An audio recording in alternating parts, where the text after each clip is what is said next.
So we are in the greenhouse. You have seen the robot. You will see that it's real thing is moving. And now let's see what is actually getting out of the robot to the growers. What is like so-called actionable insights. This buzzword.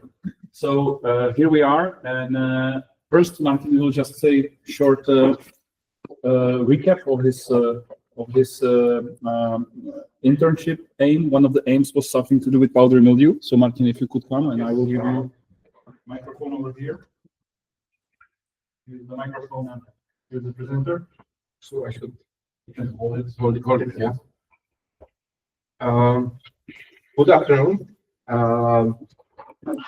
Today I will be talking about my 3 months internship here in PSKW. It was really nice internship, and I will talk about what was the main goals and what we achieved. The first goal was to successfully set up the robot into stage that here. Yeah, sorry. The first goal was to successfully set up the robot into stage that people or researcher from PSKW will be this robot using into multiple compartments or just only in the cucumber compartment. But besides of this goal, it was about the improving AI models and create something valuable, which was the improve AI model on the data and find, for example, the powdery mildew in the whole compartment. I will continue on the, I would say, interesting part, which is the how we take. It's working again. I will continue on the powdery mildew, how we tackled with this disease, and how we improve our AI model. So generally, when the robot was set up, we started with the scanning, and we got the old model one from previous greenhouse, and the AI model was not enough to detect the whole powdery mildew on the leaves, because the AI model has, I would say, wrong strategy. It was in a bad way learn on the data. Generally, we are focusing mainly on the just only white spots. But if you can see on this data, this is more about like a whole leaf, how to detect, how to generally say that the whole leaf has the powdery mildew, not just only the spots, but generally said, yeah, this leaf has a powdery mildew. So we collaborate with my colleagues from PSKW, and we changed the AI model for, let's say, in the way of learning this AI model, and we see a little bit different approach, because we are using more. We are looking on the leaf as a kernel, not just as like some kind of spot. So based on this new approach to learning, we improve our AI model, and then we were successful in that way of detection of powdery mildew in the data. What came that our first older model was really bad and has lots of false positivity detections. It was a really huge number. But after the changing of the learning strategy of AI model, then we got the more precise model, less false positivity detections, and yeah, this is the result of 3 months internship. Set up the robot, tackle with some real-world problem, and improve AI model. Okay. So where are you now? I'm posted to make this. Yeah, you mean the precise number, right? Or More or less percentage. yeah. Now I think that with this new AI model, we have like I would say 5%, more or less, false positive detections. But then detection accuracy is at 95. Yeah, 90. I would say the question is if we have detect something falsely, or if we have seen if you compare it to human scouting, because sometimes if it's on the side that you can't see, it cannot be detected. So I would say there is an accuracy of the algorithm of what it sees, and then there is also the usability. Also this is the I would say second project which we're running here also in a station, that we made the manual scouting app, which is app for digital setting up the detects in the rows. So basically we got two tools, robots and manual scouter, and if we can compare, the manual scouter is much faster, the robot scouter is much faster. You can go really fast through whole compartment in the compared to, for example, manual scouter then has capability to turn leaves right, check the leaf from the bottom and go really easily through the whole row. Can you share the number of your accuracy of the model for detection? Because you would have some indication on the validation sector. The accuracy of that.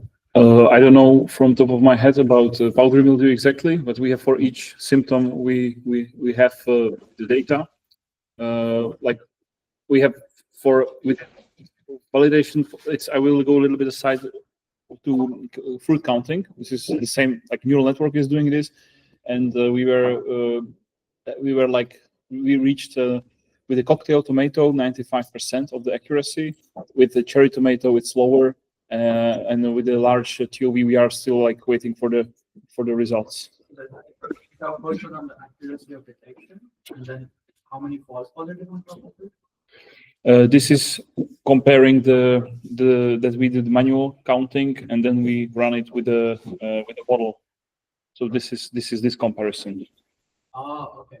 But then I'm just asking you from just your validation side, because you are calculator that you're annotating that. And then You are just talking about the AI models standalone, right? Yeah. Oh, okay. Not comparing with the DP, but just the model itself. Yeah.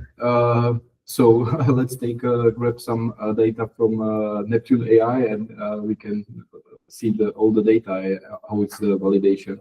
But this is just only about the training AI model. It's not really comparable to real world. It's I would say little bit different thing.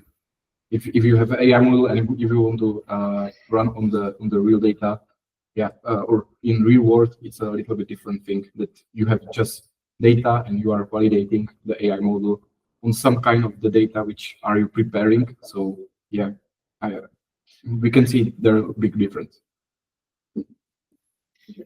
Because I'm interested in how the model is performing in the greenhouse. And so it's good if you run with the robot.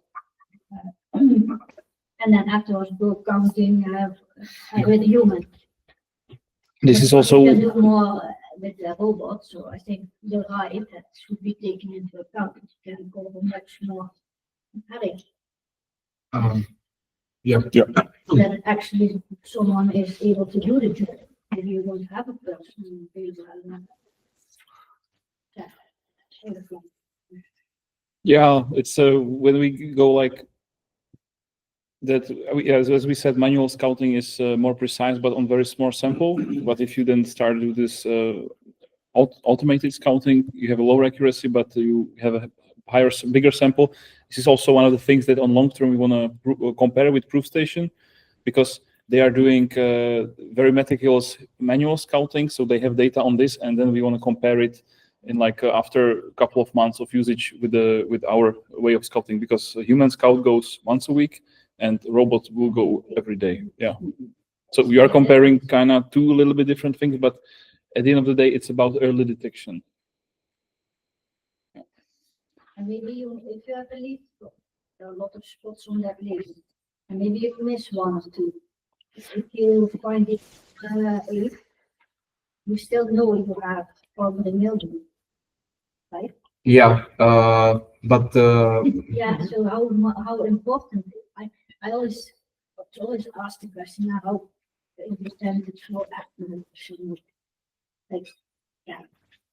I think the growers is more interested in, indeed, how fast can you see that there's nothing going on with my plant? But also looking at more plants in a short time.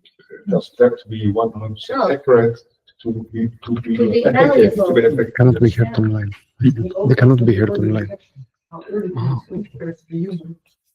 Which might need this on spot. Yeah, yeah. We will automatically go out. Just move, just move. Very quick.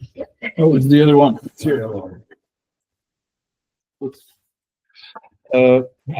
We get a feedback from our online participants that they can't hear anything.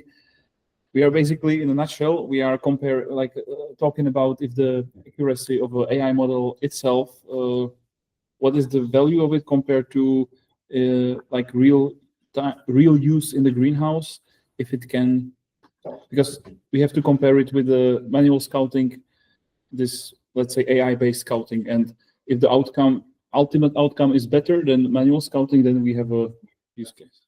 If you have one dice, you have to throw 6. If you have 3, you have to only throw 2. You Yeah, also it's have about six. the number of Yeah. the big size of the sample. Yeah. Okay. Yep. I have one more question. What was the change in,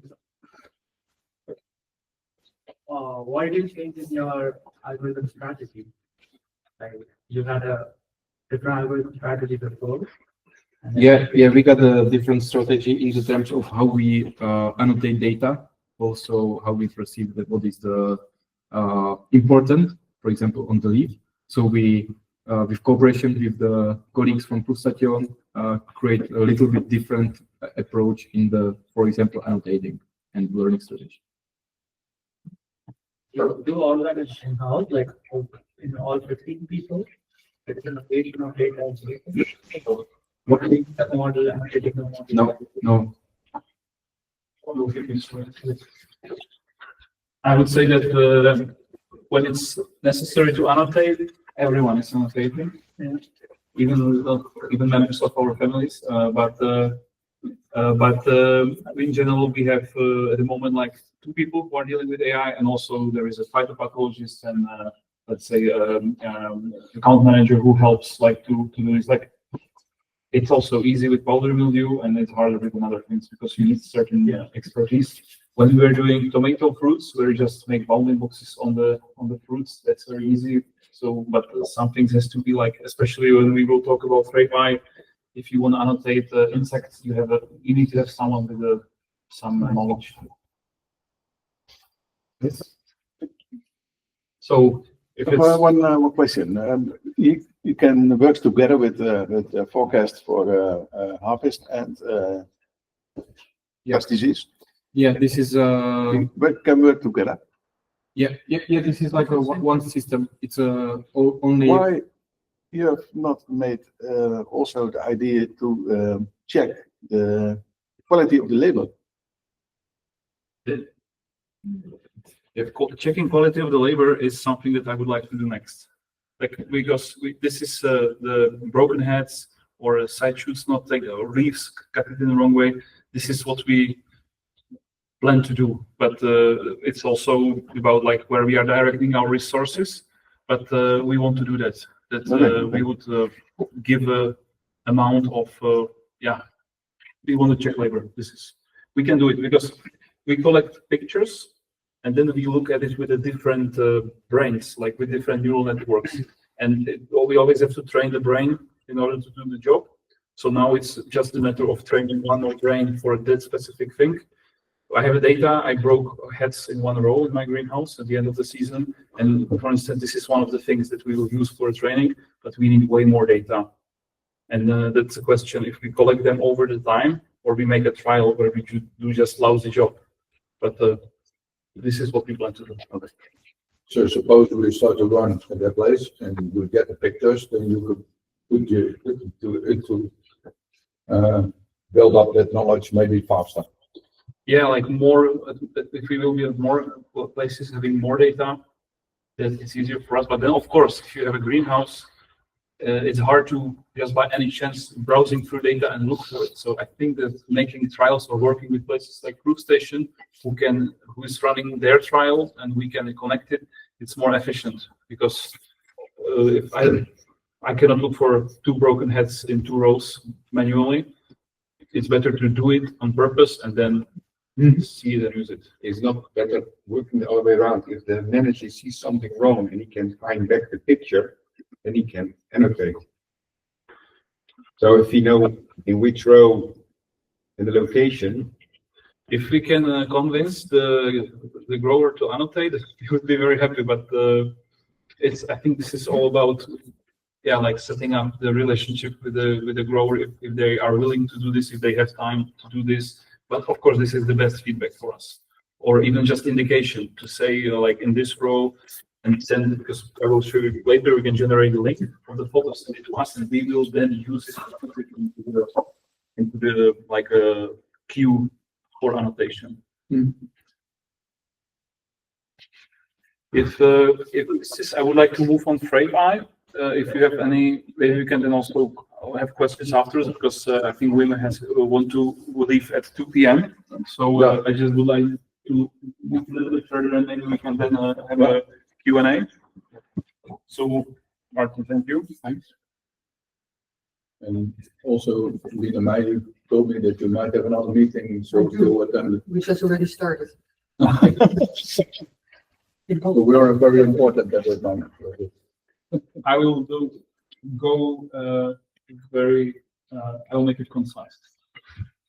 So I will talk about another device we have, which is called FRAVEeye.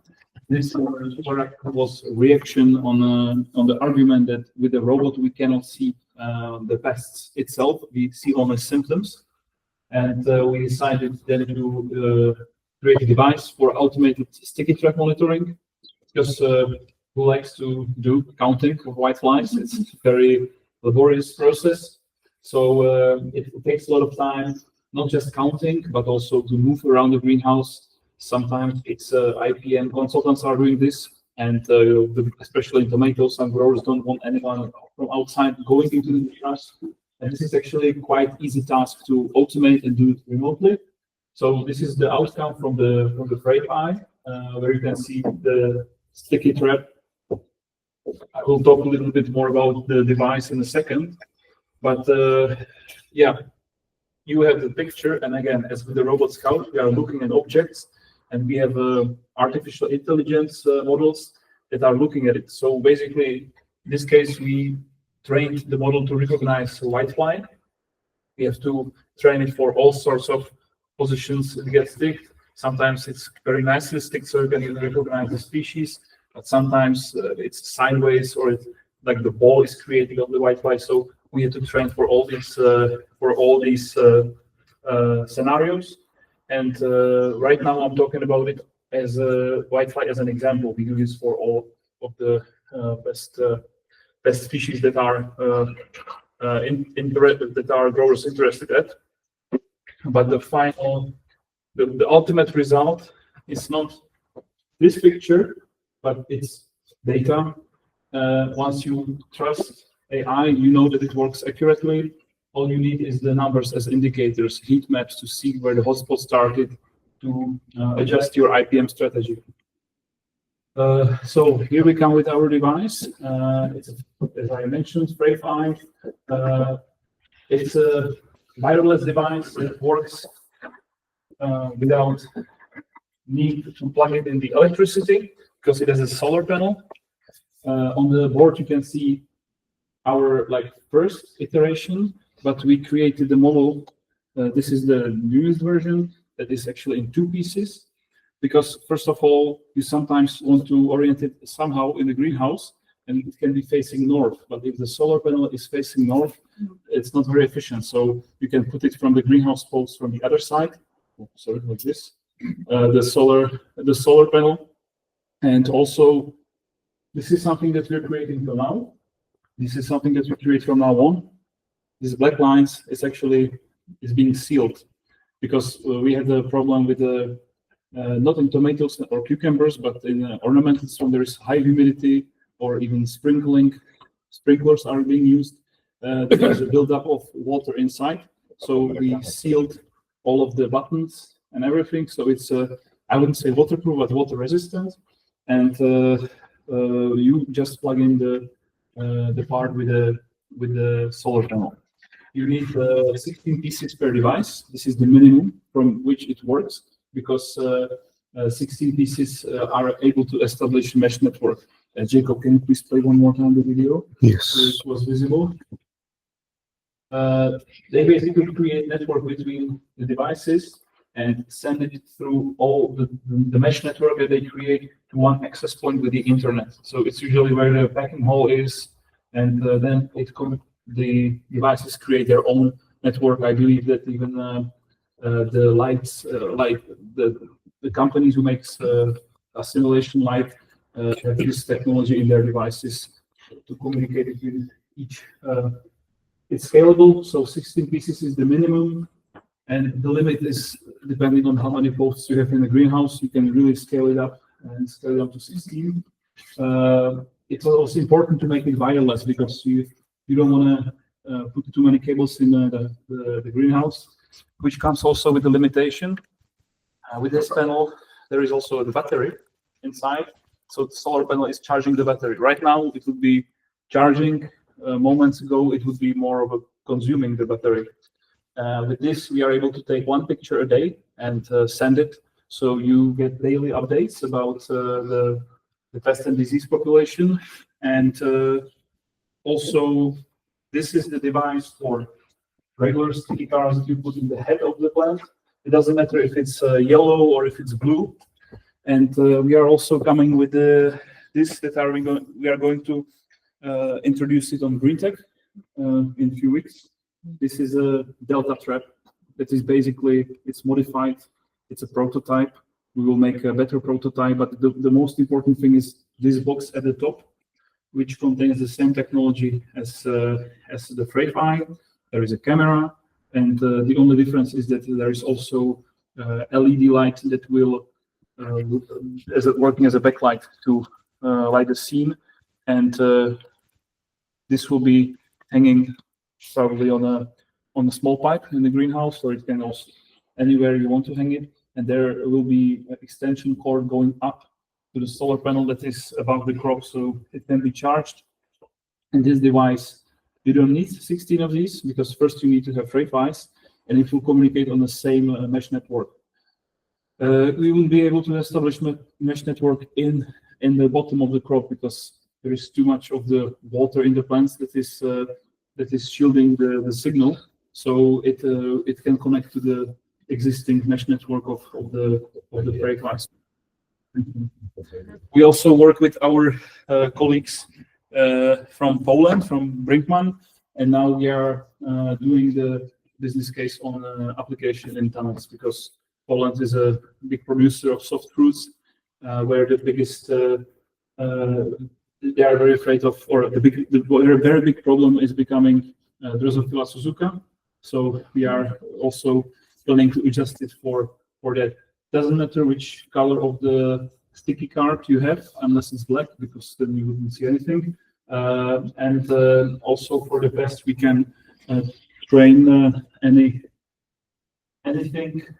that is, let's say, I would say that the trips are the limit. We can recognize trips. What is smaller, like trichogramma, the beneficials, that could be a problem. Yeah, quickly again, the description that the camera has 12 megapixels, so it creates, I would say, quite nice detailed photos. And this is something where we are at the moment. We have I would say that now we have a solid training process to implement new insects. So what we already worked on was the whitefly, where we have around 95% accuracy. We are working on trips, where we still need to train a little bit better, but it's already really good. Also, we are with leaf miner, we have it trained, and scary fly. Others we are still working on, because it also depends. The whitefly, the first ones you see almost 100%, and the latest one when there's too many on the sticky plate. Because if the sticky card gets more busy, you also see there are overlapping So of course, it's like with the human scouting, you can very precisely count 10, but if it's 200, the accuracy can go low. So I will show you. Actually, like on this, it's coming from this data, 95% accuracy with this amount of Wi-Fi. And we also got some feedback from growers that it was in Gerbera, where they want to observe a population of leaf miner alongside with the Diglyphus because of the beneficial. So we are also training now for the beneficials. Macroalphas, we have it trained already because we get enough data from last year from tomato greenhouse. For the other ones, we are creating now positive controls. We are basically ordering beneficials and we are forcing them to be sticked on it. Of course, only the ones that fly, because and this is what we use to create positive controls. With parasitic wasps, it's now we are trying to figure out if we can really recognize species and what, because they are very small. And big question for us is Nessidiocoris, if we can recognize him. We never had an option to have them side by side on one sticky card.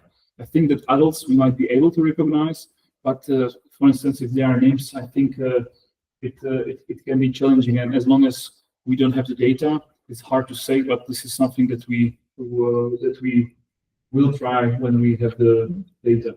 Do you have a similar table for the robot? Sorry? Do you have the similar No. table for the robot? No, I don't. We can see what you have done, but also Yeah, we could. because now you have nice accuracy numbers, because you can count them also. But then But with this, it's very straightforward to score the accuracy. Yeah. But with robot, it's but way. also the list helps, right? So, Yeah. I have it actually in some old presentations, so my mistake that I didn't put it here.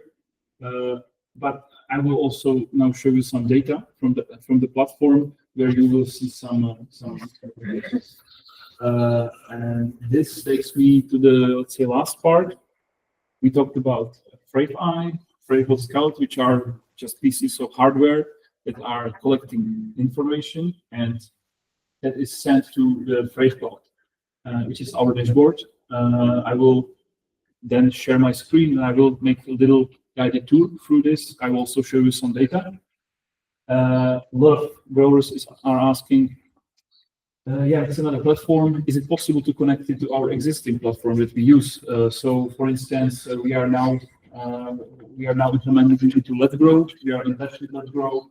But if any other grower has any other platform, we are open to have a discussion with the provider of the platform and talk to them and create API integration for their platform. The API integration is just basically a protocol that is funneling data from our platform into another one.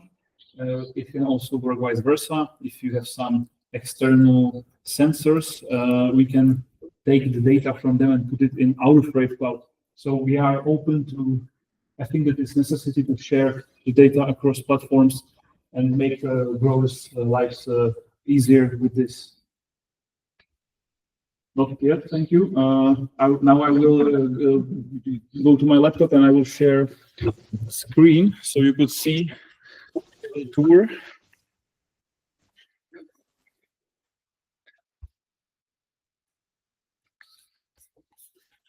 Just give me a second.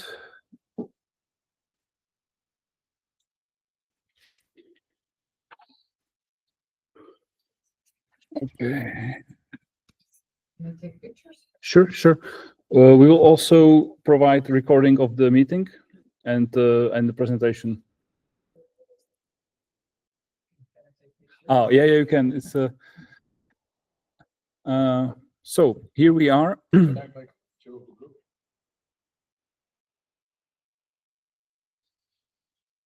This is the data from our greenhouse. So FRAVE Cloud is a centralized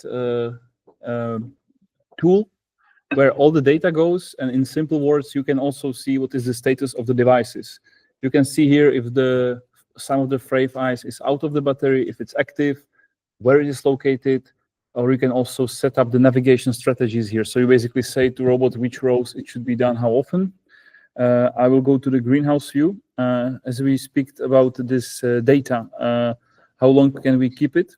I made, we save some data from the last year from our greenhouse, like part of the greenhouse to show you something from the plan. So this is the map of the greenhouse. I kept these rows as a samples, and if you can zoom in, zoom out, this is the row numbers, and you can click anywhere on the row, and it will open. We call it, or I call it, like Google Street View of your greenhouse, where all the pictures are stitched next to each other. It's very busy scene. It's not easy to stitch them, so they look a little bit abstract, but you can still see if there is something with the link, you can see it. But this is just for easier orientation. You can also see with the symbols annotated data. So if I click here on the fruits, you can see that here we have the recognized cluster. You can also move within this space a little bit. This is the source pictures from the robot. This is also the data. This is the image quality that you would get. There is a possibility on the top right corner to copy the link in case you want to send it to anyone. You have a crop consultant, you want to send them something weird that you don't know what it is to discuss it, so you can quickly generate a link and send it to them. And okay, we are not sharing with the guy. Okay, just a second.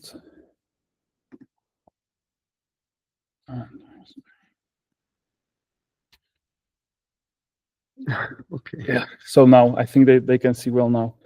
Yeah. So you can also click on the symbol of the how call it in English, caterpillar, which is supposed to show a pest or some location, some detection of the pest that was here. Yeah, there is nothing. So sometimes it can still make false positive result. You can check the plant from the bottom of the crop, where you can check how does the stems look like. This is also where we, for instance, want to train a neural network to recognize the missing drippers, or if the plant are pulled too much in the beginning, when the lowering starts. And you can go all the way up to the heads of the plant, but this is the date that we already, how we call it, broke the heads, because it was at the end of the season, so we don't have the pictures at the top. But if we go a little bit lower, we still will see something. I also prepared some of the something that we actually, where we can actually see the real I found some examples of the detections. So for instance, if we go here,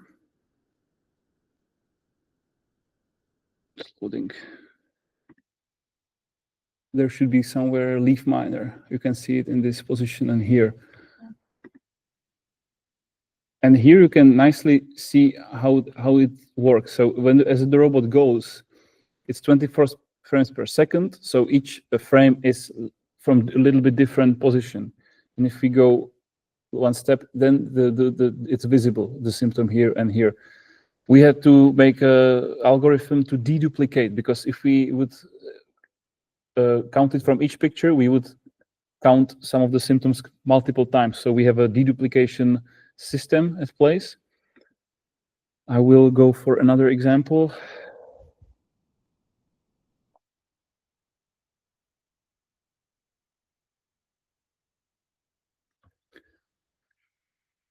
Where we can see necrosis on the stem, for instance.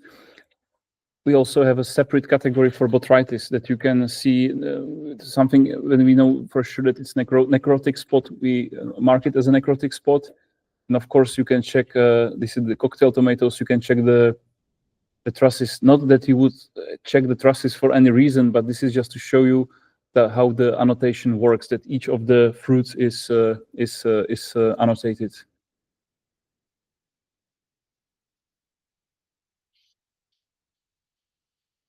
So right now we are connecting to the server in Czech Republic in Brno to get this data. So it takes some time, but I would say it's still pretty fast. And for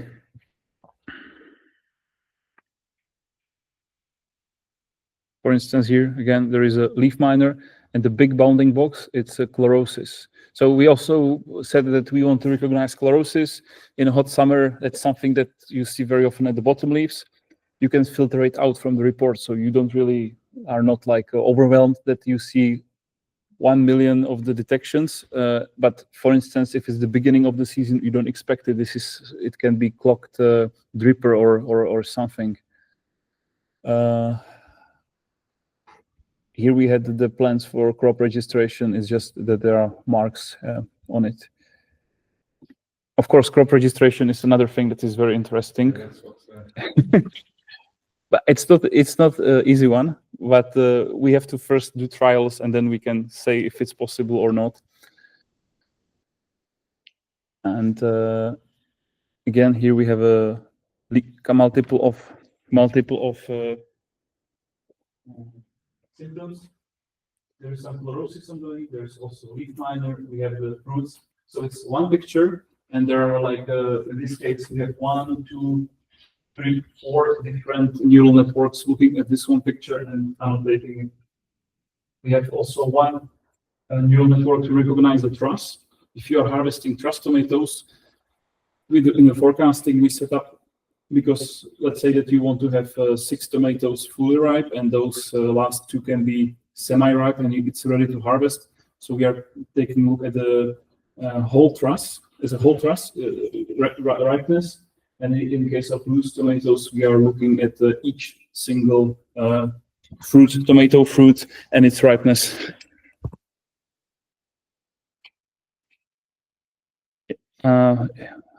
This is also a good example here. We had a leaf miner troubles a little bit, and then it was the entry point for botrytis in many cases. So also it was if we annotate it as a leaf miner and it changes to something different than leaf miner, we see it a few days later, we also mark this in the database. I guess, I don't know if there is anyone in the cucumber business. This is our data from cucumbers. The stitching is not that nice here, but just for demonstrational purposes. We categorize mainly the classes of the fruits, class A, class B. This also all depends on preference of the grower, like as Rick mentioned today, that I think you can for sure say that this is class B, but that you can have different preferences. So the curvature, we can set up some threshold. If the really straight one is class A, or if the class B, to give some wiggle room.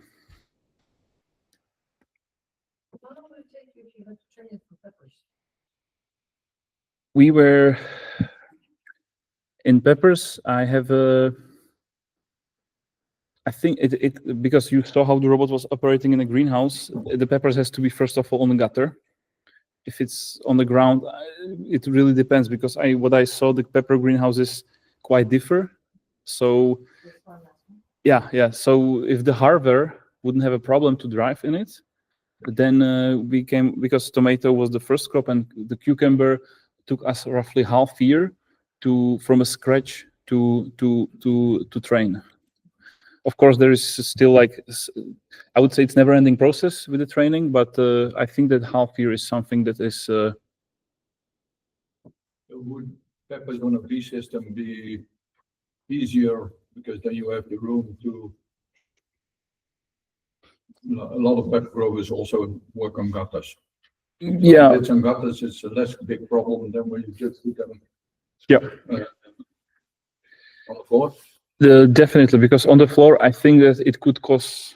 We were in one greenhouse. They had a narrower, not 550 the rail pipes, it was narrower. We can adjust for narrow or a little bit wider, but the body of the robot we cannot adjust. Yeah, so this really depends on how the greenhouse is built. Also, we are looking at the fruit abortion. So we are detecting the small fruits. We are detecting blooms if they are closed or open or aborted. Our user in Czech Republic with cucumbers, yeah, they had some issues. There was not enough sun, so there was a big fruit abortion, and this is something they need to account when they make a yield prediction. So I wonder if I have a question on the yield prediction. Because you're now predicting with a relatively good accuracy 2 weeks in advance, right? we are doing fruit counting with 95% accuracy, and 6 to 8 weeks in advance. this is something that we have it. Yeah, so this is where we want to take a but this is where we need this picture clear, because if you have the crop,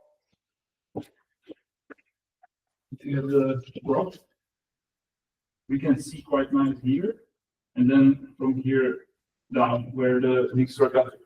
But what is happening here? It's quite a jungle, and we lose the track of the fruits. Because sometimes we can see the fruit, but it's also hard to say which truss it is, or not really the truss, but how many fruits are on the truss. So what I would like to do is that we would have a date of the fruit set, and we know that at some point it will disappear in the jungle, and it will reappear.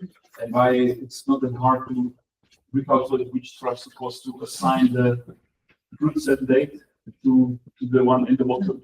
So with this, we would extend the fruit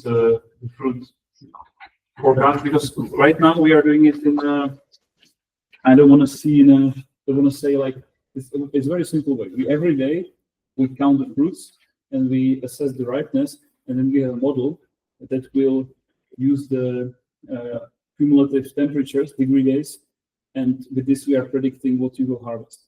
It's like with the weather forecast, we will tell you what we will be in 2 weeks, but the conditions can change meanwhile.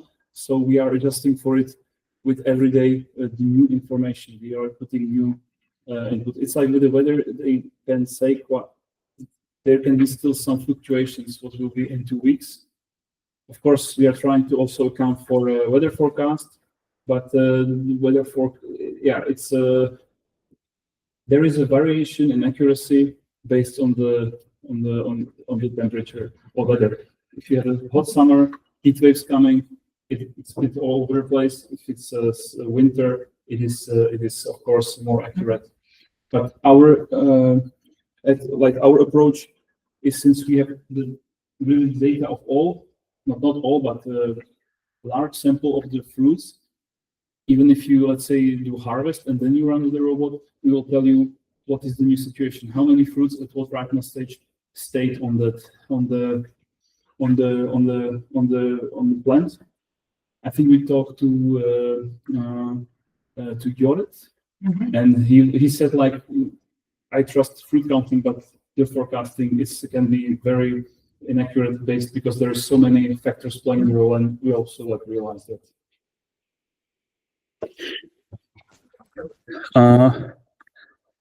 I would quickly now jump to FRAVEeye data to show you. I just have it somewhere in 1 billion of the tabs. So again, we are coming from the FRAVE cloud, and we are going to this is the interface where you see the source photo. You can zoom in, zoom out, and I have a nice picture with the. It's all in the same website, then. So you just have one entrance. Yeah. It's like you log into one platform and it's just different places. So here we have some data with trips. You can zoom in to check, like this is the resolution that we get. Okay, this is maybe too much. You can also kind of hide, you can see the new trips that appeared, and this is all. So this is like that you will see only what is increment of that day. You can also hide the labels, because if you want to do some validation, and you can also hide the bounding boxes. As I said with the in the beginning, once you trust the algorithms enough, you don't need this. But we know that in the beginning there has to be the growers will want to do the validation, and with the trips you have so many species. If there is a new species and the accuracy is lower, we want the feedback from the grower, and then we will do the new training. Same as here, you can download the picture, you can generate link and send it to someone. And over here you will see then the overview of the what was found there. In this filter, you can pick which week you want to check, and here at the bottom is which day are we looking at.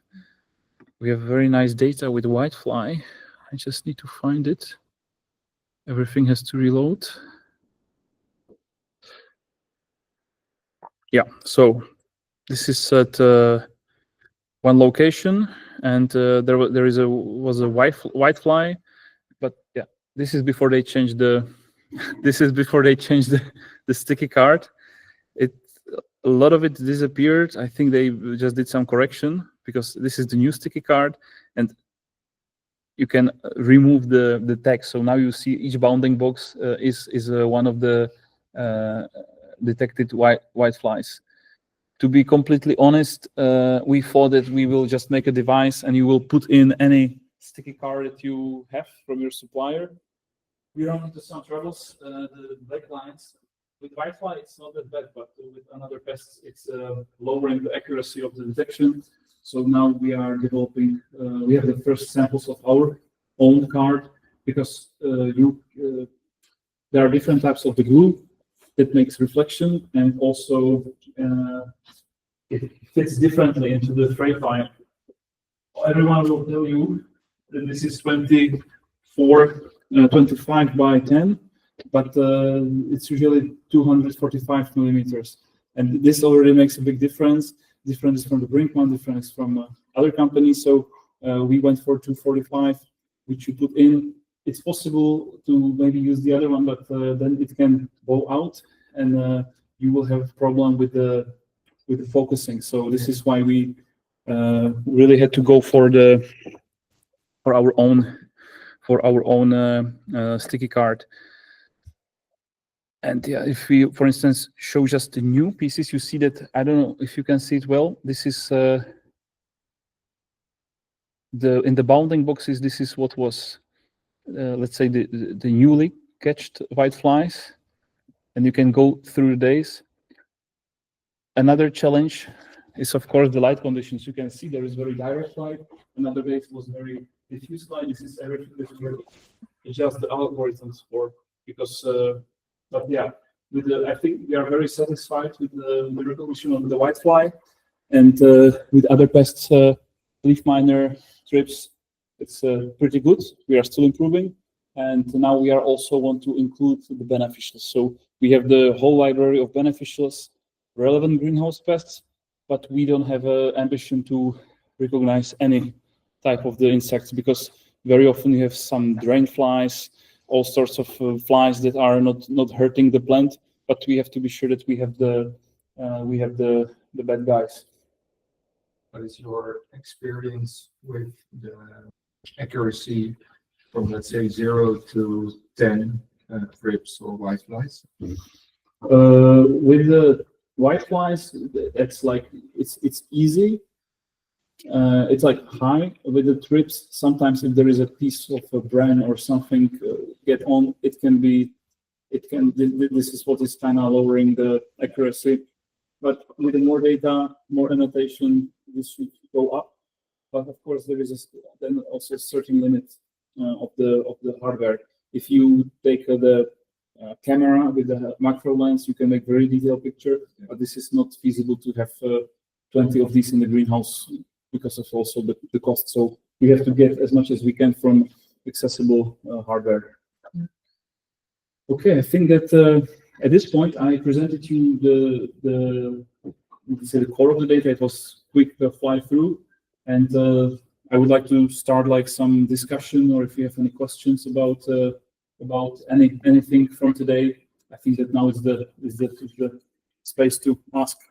And maybe if you have any questions, to use the microphone so our online attendees can. Oh yeah. Also, if there is someone online and wants to ask a question, you can write it to the chat within the Google Meet. Then we will read it out loud and.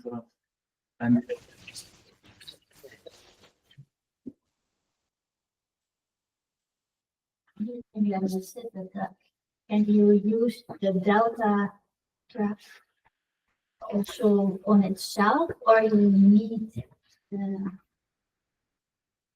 FRAVEBot? Can I have a greenhouse with 10 of those? Of 16 of those, only delta graphs or not? It is not in a way designed like that because the signal. We might have to make an antenna.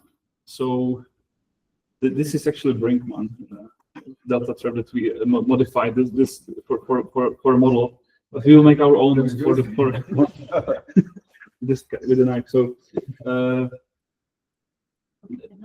not yet. But there are also the technical limitations.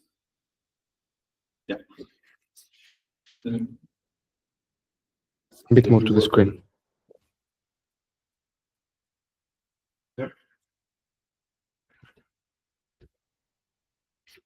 Sorry? What's the difference is if you work with 5G network? I have no idea. I'm not technician. Yeah, me neither. No, It will just take more battery. Take more power, and the whole point of having it solar based does not work mostly. You like it. Thank you for. No, we in Scandinavia we had some requests from Scandinavia, and they most in the winter it's all the time screen, LED lights, even bumblebees are not really active. So in these conditions, this is designed that it worked in winter in the north of the Netherlands, maybe Denmark. But if we go more north, the light conditions are very, very low, very bad. Like there's not enough light to. There's 15 times less light than in the north of the Netherlands, in let's say around the Stockholm area. So what we then also kind of provide is a wired version. You just plug it into the grid. If you, there are very often high-end greenhouses. If it's newly built, you can. It's not that hard if you are building a new greenhouse to make a wire to it, and you just plug it in. It's not ideal, but this is, and then we can make continuous capture. But doesn't Pierre. solar cell doesn't it work on artificial light? With LEDs, we thought, but not too much. For that reason, we also make an like extension cord that you can put it above the screen. That you find the hole like in the screen, like at the pole, and then to get it. Depends on the crop. I think tomatoes shouldn't be in Netherlands a problem, but if you like the Phalaenopsis, for instance, they are even shading, so there it could be more challenging.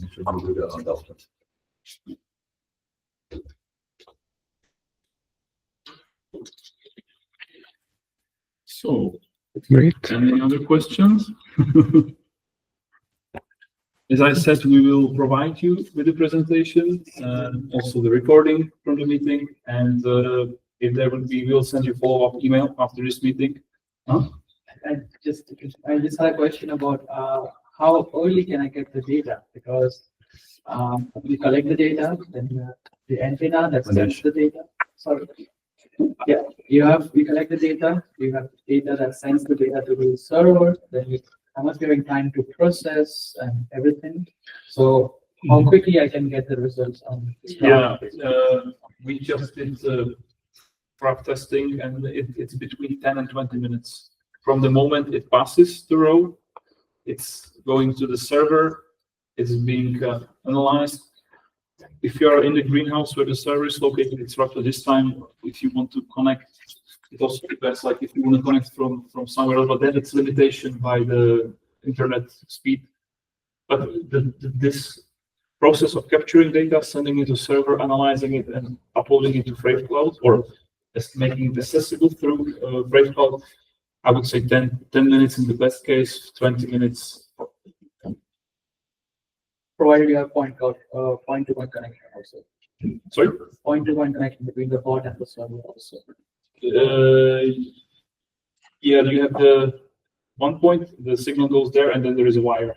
No, not for the sticky trap. I was talking about the robot. Yeah, with the robot, because the robot is an antenna, Yeah. and it goes to the another part, receiver, and then it's through the cable to the server. Yes, but that, how much time is that? Because the robot. It's continuous. Okay. The antenna is basically sending the information as it will start to collect it. There is some buffer in the robot because you can still have some not completely blind spots, but spots with a weaker signal. So there is some buffer. So if the data is collected, it is sent when it's closer to when the signal is stronger.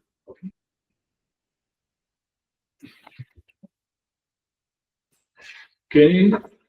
So yeah, as I again said, we will send you follow-up email. We won't bother you with any spams and other newsletters and stuff like that. We maybe invite you for green day, but that's it.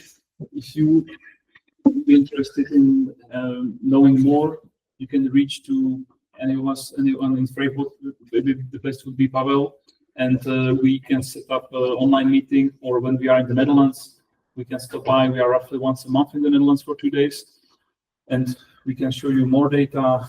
We can make a prepare price offer if we have some like task. If you want to know about what are the costs of the solution, and yeah. Okay.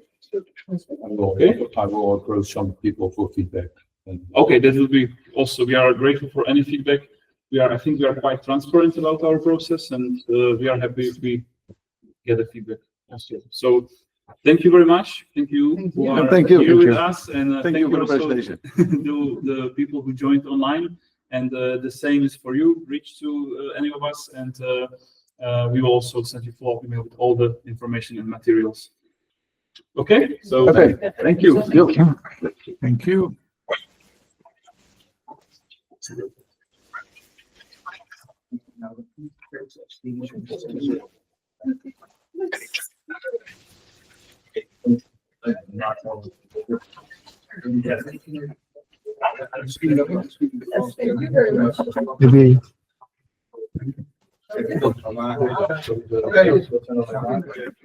Weer bedankt. Thank you. Yes. Okay. Thank you. Have a good day.